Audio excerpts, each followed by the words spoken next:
Hi, okay, so I'm not even sure what day it is now. Monday, week 2 in Bogota, and we had a really good weekend, packed full of doing lots of touristy things in Bogota, and also quite productive on the documentary side of things. Did a little bit of on-the-spot journalism yesterday. So it was Sunday, so obviously being in quite a Catholic country here, we went up to Maserati, which is like a church on top of a mountain basically. You can see it from the city, and I mentioned it to Tatiana on the first day, and I was like, oh, what's that? You know, maybe we can go and have a look. So you get the cable car up and then a train back down, and it's really impressive. You've got incredible views of Bogota. So I tried to do a little bit of filming of the city, and then we went to one of the masses, the church services that go on continuously throughout the day. And that was really cool. I got to see them all take communion. Obviously it was all in Spanish, so I didn't understand a lot of it. And we got the train back down into Bogota, and managed to interview 2 teenage pregnant women. One was Sandra. She was 18. She'd had her baby when she was 16. And we interviewed her, and she said that her parents weren't particularly happy initially when they found out, but now everything's okay, and she has a partner who was there as well, although who's reluctant to go on camera, so unfortunately I didn't get his side of the story. And then we met little Vanessa and her mother Julia on basically the side of the road, but it's like a cafe that's like a lookout point. It's called La Calera, and you can see the whole of the city at night. So we went up there, I did a little bit of filming of Bogota at night and spoke to Julia. Julia and her baby Vanessa were left by Julia's boyfriend, and now she struggles to keep working for her baby as she had to drop out of school. At the beginning, I felt like I needed the help of a man, but you can be a single mother on your own with hard work and getting a job. I have been a single mother. I don't have much support, but I am managing because I know that my daughter makes me stronger. And she was quite interesting. I think her eyes told a separate story from what she was telling us in a way. She didn't know her daughter's father, and she didn't know where he was, and she didn't really care to know where he was either. So that was quite an interesting perspective, although interestingly that day was Valentine's Day, so I kind of wondered, was she lonely on Valentine's Day, but in general, you know, being a teenage mother. I mean, she was 19, she had a baby when she was 17. She had lots of female friends around her, and she said she had a supportive family who, again, initially weren't very supportive when they found out she was pregnant, but now it's kind of worked out. And she worked, she was a working mother, and she kind of basically said she thought she was better off without men.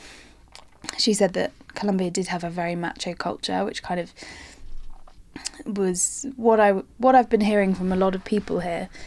That's true. And she said there's only a small group of men that are kind of nice guys and don't have that attitude that women should just be stay-at-home mums.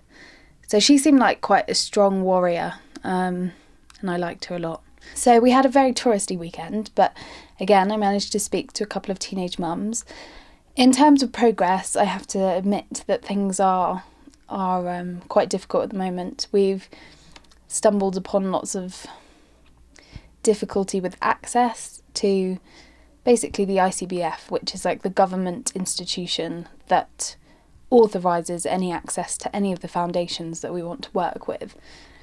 So ideally I want to spend an afternoon filming mothers and their children in their home, you know, doing everyday activities, asking them questions about how life is and how they've come to had help from the government and whether it's enough, and, you know, all their ideas and thoughts on these things. So we went to the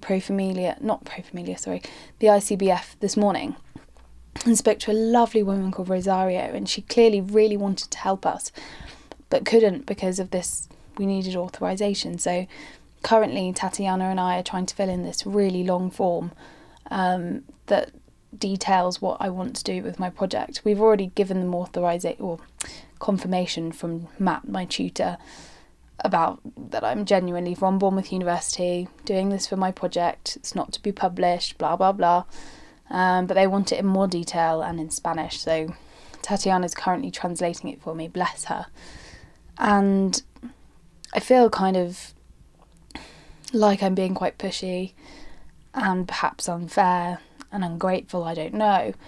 But it seems things are completely different here in terms of how you gain access and ability to talk to people. I'm trying to be as polite as I can and as patient as I can.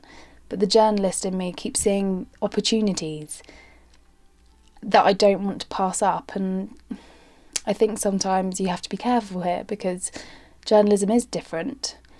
I don't think there's as much freedom of speech. I think things have to be monitored. And you can't just go in and ask questions willy-nilly. You have to kind of explain what you want to do and what questions you want to ask, and then they give a very,